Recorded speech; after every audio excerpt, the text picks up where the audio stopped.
spent a lot of money on this house. We are here first. Tonight, Inuit moving into an Ottawa suburb has locals on edge. I think other non-Indigenous people, they need to acknowledge that this is actually happening. A decade in dance honoring missing and murdered Indigenous women and girls. I'm ashamed. I am horrified. And the head of the Church of England heads to Saskatchewan to say sorry.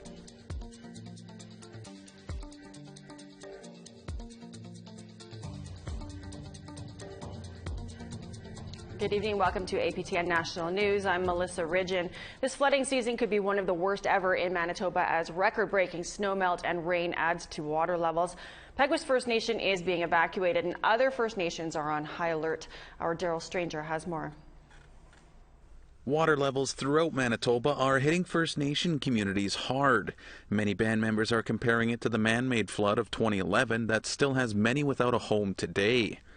Peguis First Nation issued a mandatory evacuation notice Sunday evening. The Canadian Red Cross is helping the community move members to Winnipeg. Jason Small says around 1,000 people have been evacuated so far, and more are expected. In this case, the community evacuated themselves via vehicles. So we're providing support in Winnipeg, providing hotels. For lodging, we're providing food at the hotels, as well as other necessary items like hygiene kits or diapers or baby formula, other things they'll need, as well as referrals to other support, possibly health support. So those are the key things we're providing to the folks that have had to evacuate. Small says the Red Cross is ready to help other communities if they ask for it. Fisher River Cree Nation is right beside Peguis. They have also declared a state of emergency, closed their schools, and evacuated people needing medical care. Fisher River resident Chantel Green is staying home for now, but is worried about what could happen next. It's a lot to think about, and my concern too is both my dad and my daughter have health issues, and I don't know if ambulances are allowed to come down closed roads. If they'd make it through, because it's a lot. It's a lot to process. It's a lot to think about. I'm trying not to panic, but I'm probably internally panicking, and I know my dad's getting sick of me pacing. Other First Nations have been sandbagging houses and keeping a close eye on the water levels. According to the province, since April 1st, southern Manitoba has received 120 to 160 millimeters of rain and snow, which is between 400 and 600% above normal and could stay that way for some time yet. Daryl Stranger, APTN National News, Winnipeg. Rolling Thunder protesters rolled into Ottawa on Saturday, but it was clear from the start that this would not be a repeat of the February's Freedom Convoy. Fraser Needham is on the ground there. Fraser. A few thousand demonstrators took to the streets around Parliament. They flew Canadian flags and signs demanding freedom and liberty. There were speeches and dancing in the streets. And for the most part, the day's activities were largely peaceful. Then again, there was a much larger police presence than when the Freedom Convoy first came to Ottawa last February. At one point, a handful of motorcycles did manage to roll through the streets, followed closely by police.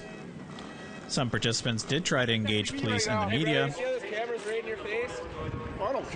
Over Friday and Saturday, Ottawa police arrested 10 people. And by Sunday evening, protesters had left downtown. Fraser Needham, APTN National News, Ottawa. An organization called Baffin Larga has been offering Inuit visiting Ottawa a home away from home for over 20 years. But opposition to a proposed new building has created some controversy. With the support of a city councillor, some residents want the project amended or stopped altogether. Here's Annette Francis with that. This piece of property in the south end of Ottawa is creating quite a stir. Earlier this week, a virtual public session was held to discuss redeveloping it into a boarding residence for Inuit from Nunavut. Some local residents oppose the project. I spent a lot of money on this house. We are here first. The proposed development is a Larga Baffin facility, a 6-story, 220-room building for Inuit who are receiving specialized medical care, including cancer treatment. Dean Tester heard all the pushback about the project at the meeting, so he began live tweeting, and the response largely supported the project.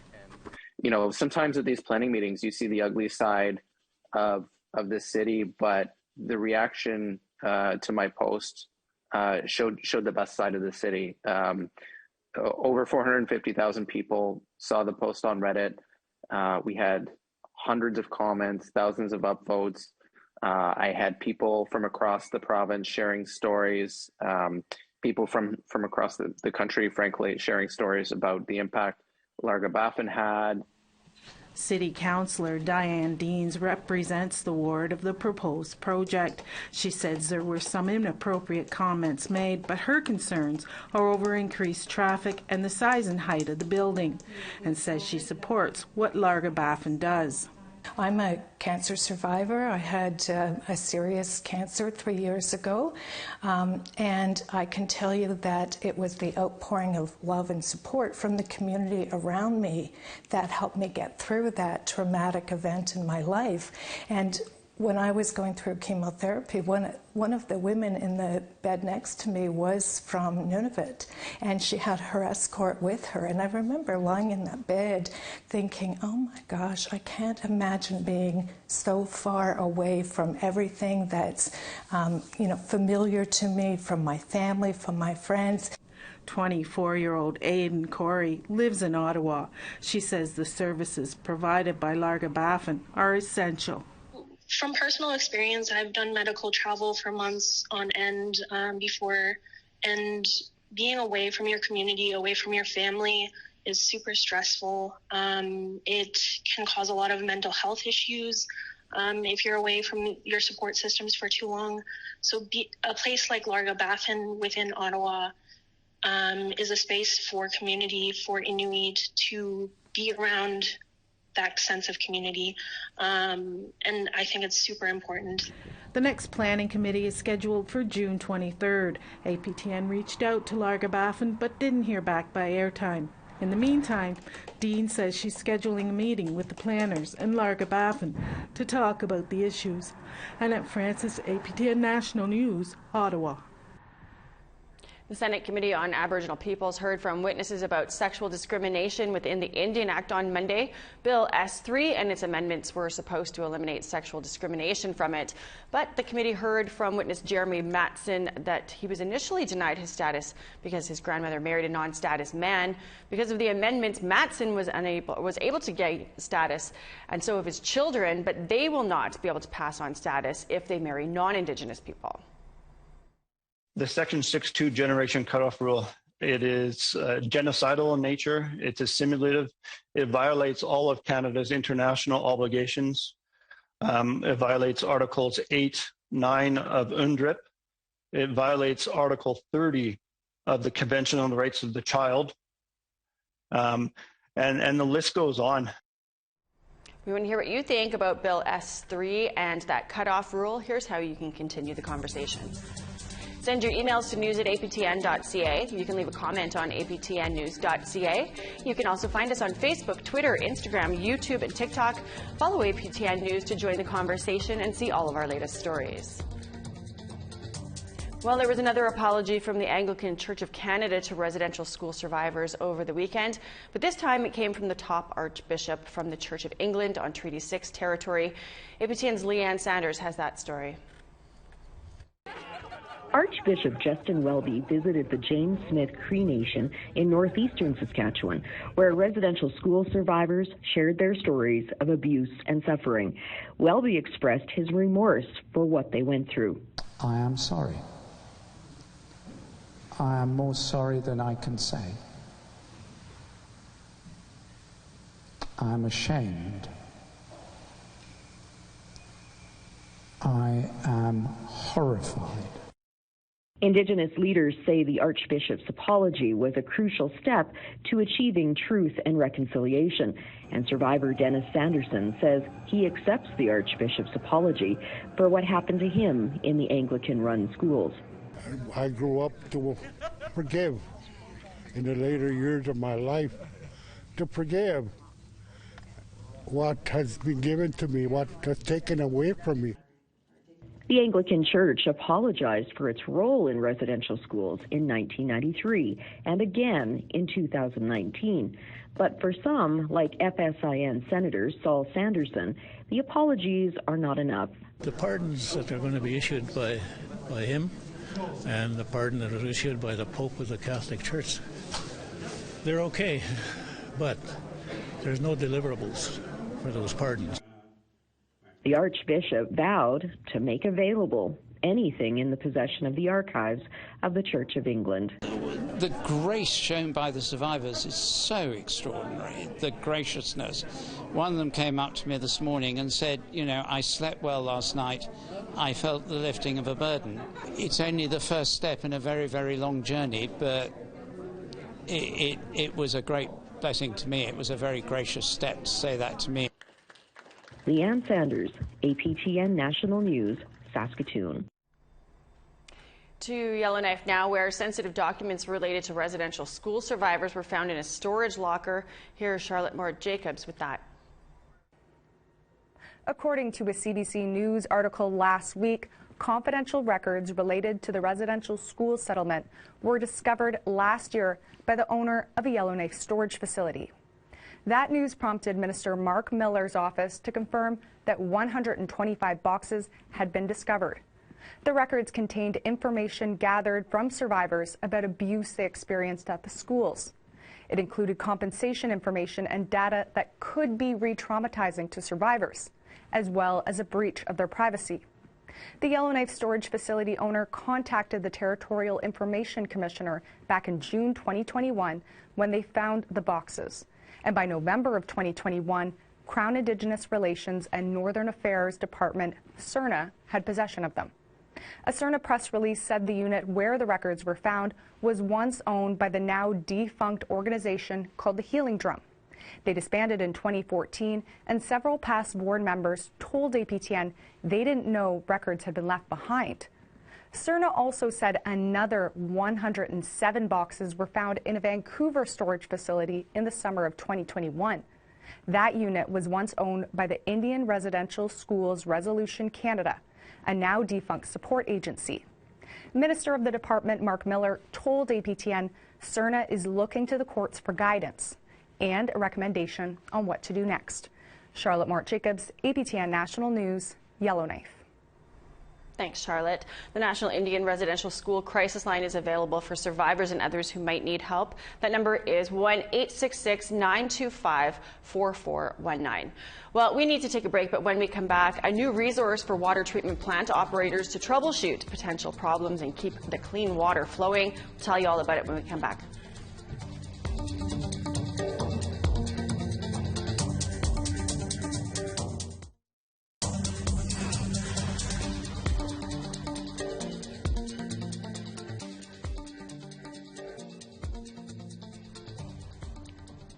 As we told you in our Clean Water Broken Promises series last year, Canada's promise to get clean drinking water on all First Nations was falling short. One reason is that water treatment infrastructure is just the beginning. There is a need for trained operators and maintenance as well. Well, Water Movement is a new nonprofit organization that's addressing that. To explain, I sat down last week with one of the operators involved. Dion, can you tell us what the Water Movement is doing to help more First Nations get that clean drinking water? Well, the Water Movement, we're out there to advocate for the operators and also assist them with training. My whole idea is a circuit rider we put on training, but with the Water Movement, it's another tool or another way to access the operators and have them be able to learn from the videos that we have, also discuss with other operators, issues that they're maybe having and how to deal with them. It's just more access to more education, more people to talk to when they're having issues at the water plant. Another way, just another learning tool. Also, it could just talk about their issues that they're having on the water plant and a way to maybe prevent breakdowns and how to deal with everything, because we come across water plant operators that have so many issues at the water plant when it comes to funding for parts and trying to access just funds to go get parts, it's a challenge. Yeah. Because a lot of our operators still here, there's not enough money for these parts, not enough money for chemicals. So there's times that we have to get creative and maybe go to the next community and, you know, borrow parts, borrow chemicals. You know, like I said, that's just networking that, you know, your neighbors can help you out. So, like I said, it's just another way that we can teach our operators. There's people that care and want to help. So that's just one way, another way we can do things. And this is a charity group, a one of three that I'm working with right now. So, you know, it's just trying to get it all, how we can share it amongst our operators, you know, because we're all dealing with the same thing right across Canada. Yeah. Well, you know, after there was a consortium of media outlets that did the Clean Water Broken Promises series, you know, revealing the many failings of the federal Clean Water Plan. You know, the Liberals had circled back after that, saying that they would address those issues that we shone light on, including, you know, lack of money for operations and maintenance and stuff with the water treatment plants. Have they followed through on that? I mean, it doesn't sound like it, but is there something in the works, do you think? Well, I love what the government did here before when they announced that they would take all the boiled water advisories. There was movement then, there was things happening, but once we came to where they couldn't meet their goal of getting all the boiled water advisories, then it seemed like all these projects just stalled because nothing happened after. We had project meetings were happening every month, but after that it was we waited over a year to have our next project meeting. And to me, it's trouble because I have to go assist the operators and try to keep these water plants running. You know, you hear the term Band-Aid fixes. That's what we're doing to keep these old water plants, keep them running and trying to find, you know, parts and that are obsolete. It's a challenge. What needs to happen? We need more O&M funding. And the government said, yeah, they promised to get the O&M funding increased. Yeah, they maybe increased it, but when I talk to managers, leadership, they really haven't seen much of an increase because it also recognizes the importance of the operator. You know, these operators are basically helping out their communities and they're not recognized for all the work that they're doing for a minimum wage. And that's another thing that, like I said, why we're trying to advocate for these operators so they have access to what they need. They feel like they're not important people, so they're ignored. You know, just, you know, it's a challenge just to be an operator. Yeah.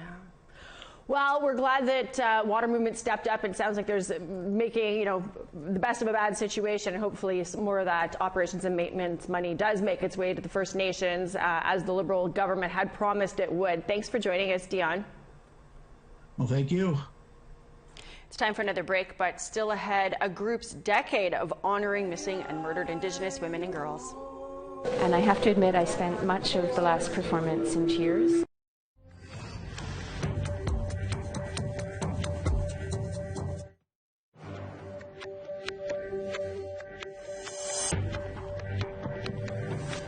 Welcome back. It's time now for our photo of the day.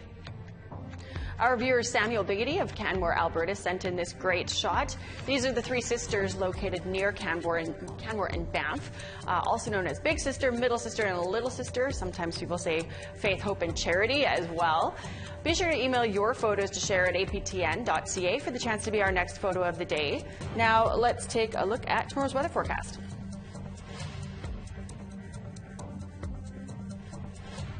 To the east coast, we've got 6 and cloud for St. John's, sunshine, and 8 for Charlottetown. Happy Valley Goose Bay, also 8 degrees, sunshine, mix of sun and clouds, -1 for Kuujjuaq. Settles, 5 degrees and sunny skies, cloud and 12 for Chibougamau. Ottawa, mix of sun and cloud and 17. London, 13 and showers. Kapuskasing showers and 5 degrees. Big Trout Lake, you can get some snow, -1. Puckatawagan and Thompson, both 2 degrees and a chance of flurries, -7 and sunny for Churchill. Sunshine and 12 for Winnipeg and Brandon. 20 and sunny for Swift Current. 21 and sunny for Saskatoon. 11 with a mix of sun and cloud for Meadow Lake. 5 and sunshine for Uranium City and Stony Rapids. Sunny and 15 for Peace River and Grand Prairie. 20 and sunshine for Lethbridge. 21 and sunny for Medicine Hat. Vancouver and Victoria both getting showers, 14 degrees expected there. Sunny and 14 for Fort Nelson, 10 in showers for Prince Rupert and Smithers, 9 with a mix of sun and cloud for Beaver Creek, 10 in cloud for Mayo, 9 in cloud for Wrigley, Wati and Yellowknife, both sunny and 8 degrees, 5 in sunshine for Colville Lake, 6 in sunshine, -9 and sunny for Baker Lake, New Yacht, -5, sunny skies, Pangertung -3 with some flurries, Joe Haven -8 and sunny.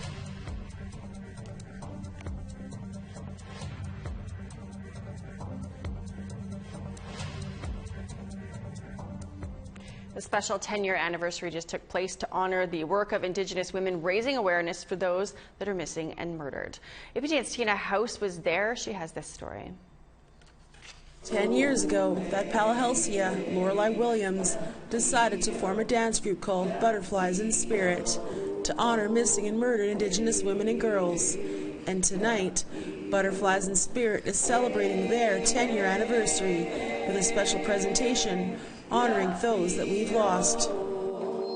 And this performer from Mexico is wearing a dress made of clothing of people that have disappeared in her country. For Palahelsia, this mission to raise awareness is personal. Her cousin Tanya Holick's DNA was found on serial killer Robert Picton's farm, and her Aunt Belinda Williams has been missing since the 1970s. We need a lot of help. We need to help end this. Her dance group, which consists of children and relatives of those that are missing or were murdered, joined forces with the dance troupe Ariosa to take their message to new heights.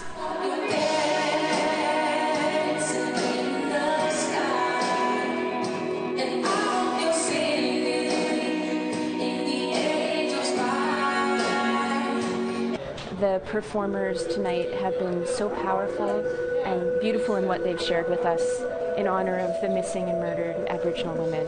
And I have to admit, I spent much of the last performance in tears. And for this next performance, honoring the children found buried at residential schools, there wasn't a dry eye in the house.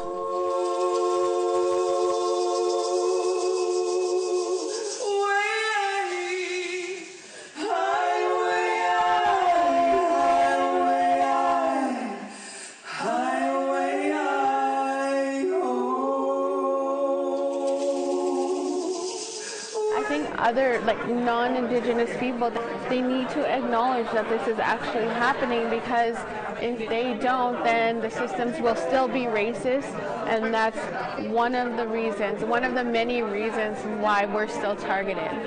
Butterflies in Spirit will soon embark on a tour across South America. Tina House, APTN National News, Vancouver. Definitely a performance to watch for. Well, that is your news to kick off a brand new week. I'm Melissa Ridgen. Thanks so much for joining us. We'll see you back here tomorrow. Have a great night.